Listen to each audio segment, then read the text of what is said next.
On sent une différence par rapport à il y a 2 ans.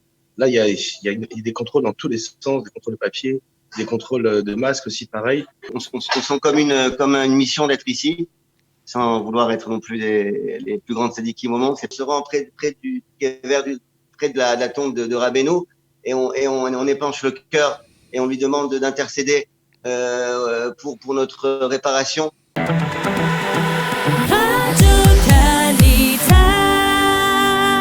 Boker Tov Ouman. Nous avons le plaisir d'être avec Bruno Medina et Istrak Aboujdid. Alors vous êtes en direct de Ouman. La première question que je vais vous poser, messieurs, c'est vous n'aviez pas peur de partir en cette période très mouvementée de Covid-19 après 1 an d'interruption, de vous rendre en cette période sur la tombe de Rabbi Nachman? C'est surtout beaucoup l'envie justement de venir sur place ici. Ça fait 2 ans qu'on n'a pas eu l'occasion de venir à Ouman. Et pour nous, c'est un manque qui était énorme. Et la peur n'évite pas les dangers, ça c'est certain. Maintenant, on est vacciné, on essaie de faire tout. Nous avons fait les 3 vaccins exprès pour venir. Et on espère effectivement pour rentrer tranquillement à Bezrat Hashem en Eretz Israël. Mais la promesse du tzaddik qui a été faite ici, pour nous, vaut toutes les peurs. Alors, Bruno, est-ce qu'il y a moins de gens cette année que d'ordinaire? Enfin, pas l'année dernière, puisqu'il n'y avait pas de pèlerinage l'année dernière, mais il y a 2 ans, il y a moins de personnes, ça se voit? Je pense pas qu'on peut dire qu'il y a moins de personnes, surtout que la grosse vague là, va arriver entre aujourd'hui et demain. Rosh Hashanah, c'est seulement demain soir. Il y a beaucoup d'avions qui vont arriver de tous les 2 pays, beaucoup d'Eretz Israël, mais pas seulement. Donc, je pense qu'on va arriver à pratiquement le même nombre que d'habitude.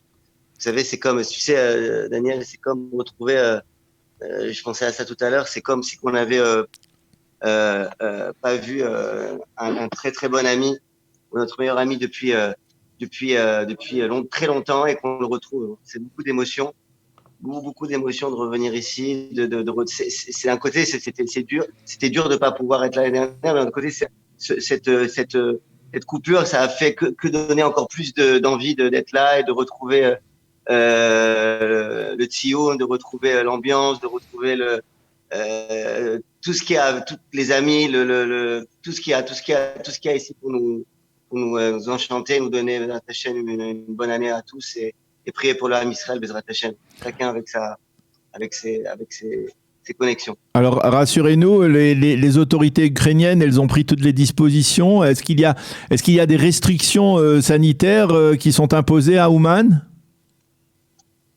Il y a des masques à l'entrée de Tioun. Donc, effectivement, il y a une personne qui distribue des masques à l'entrée du Kever de Rabbeinu. Les gens prennent des masques, tout le monde ne les porte pas. Bon, nous, on les porte parce qu'effectivement, on est quand même responsable là-dessus. Maintenant, effectivement, il y a beaucoup plus de restrictions que d'habitude. C'est-à-dire qu'il y a vraiment beaucoup plus de policiers, beaucoup plus de chômeurs. Et effectivement, c'est vraiment on sent une différence par rapport à il y a 2 ans. Là, il y a des contrôles dans tous les sens, des contrôles de papier, des contrôles de masques aussi, pareil. Maintenant, c'est vrai, effectivement, on va pas se cacher. Il y a beaucoup de monde qui ne porte pas les masques ici aussi, pareil, et qui ne garde pas les distances. C'est pas toujours évident. Nous avons notre petit minyan tranquille ici sur place. On essaie de faire au maximum attention comme on peut. Attention à nos familles, à nos proches quand on va rentrer justement. Alors, quand on est en cette période tout à fait particulière, donc sur la tombe de Rabbi Nachman, à la veille de Rosh Hashanah, on va dire aujourd'hui à l'avant-veille de Rosh Hashanah, les prières que l'on récite, elles sont dirigées vers quoi, vers qui? Sont dirigées vers Akadosh Baruch Hu, bien entendu. Oui, bien sûr, mais elles s'adressent à quoi? Elles s'adressent, sont des prières qui sont consacrées à la guérison des malades, même peut-être à la situation que l'on vit ici dans l'État d'Israël aussi. Oui, c'est ça, c'est ce que je te disais tout à l'heure. Si tu veux, on sent comme une mission d'être ici, sans vouloir être non plus les plus grandes sadikim au monde. C'est pas ça du tout le truc. C'est qu'on vient et on peut dire que Rabbi Nachman il nous a invités ici, il nous a dit venez, faites le voyage et puis venez. Je vous donne la possibilité de venir ici et de pouvoir faire le vidouille. Tu me parles des tfilotes, les tfilotes les plus importantes. Ça va commencer ce soir avec les slichot. Rabbi Nachman, il a dit que les slichot de la veille de Rosh Hashanah sont très très importantes. Il a répété. Donc on se concentre sur les slichot de ce soir, de faire des très très bonnes slichot. Ensuite, demain, on a une journée compliquée, une journée qui est très, très chargée, complète, très, complète avec, faire le pidion chez le tzaddik. Chacun donne une tzedaka et fait un rachat. Ce rachat, on le fait pour sa famille, on le fait pour ses amis, pour les gens qui nous ont envoyé ici aussi pour prier pour eux. On le fait pour le Ham Israël Kulo. Ce pidion là, c'est quelque chose qui est une petite fila où donc on rachète là, mais c'est une petite fila essentielle. Ensuite, il y a le Tikkun HaKlali demain à Olami. Je pense que Daniel, tout le monde le sait, le Tikkun HaKlali à Oman, tous ensemble. Ça va être très vers midi. Ça va être sensationnel demain. De retrouver cette ambiance du Tikkun HaKlali tous ensemble, de pouvoir le faire, on sait très bien que la Tchila, quand elle est faite à 100 et quand elle est faite à 10 000, ou à 20 000 ou à 100 000, c'est pas la même force, c'est pas le même impact. Et bien entendu, ensuite, le vidouille, on se rend près de la tombe de Rabbeinu et on épanche le cœur et on lui demande d'intercéder pour notre réparation.